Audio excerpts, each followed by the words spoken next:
बिहार के लाला नूरे ओदे मुख दा लुकाया नहीं। भैया अमरूद कैसे लगाए? मैडम जी 100 के 10। भैया बहुत महंगे लगा रहे हो, मेरे मामा के घर के पास इतने सस्ते में मिलते हैं, आप तो बहुत लूट रहे हो यार लड़की समझ के। मैडम जी जो रेट आ रहा है वो ही दे रहे हैं, हम भी तो 2-4 रुपए कमाएंगे।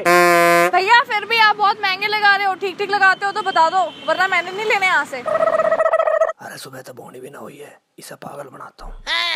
चलो आपको 80 के 8 लगा देते हैं। अब आए ना लाइन पे, 8 पे कर दो, पहले कितने महंगे लगा रहे थे आप? भैया कैसे दिए अमरूद?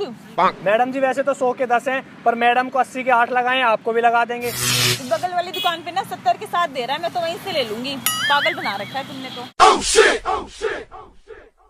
लो जी मैडम। भैया आप तो अब भी लूट रहे हो, वो साइड वाला 70 के 7 दे रहा है, मुझे नहीं चाहिए, मैं भी वहीं से ले लूंगी, रहने दो, अपने अपने पास रखो।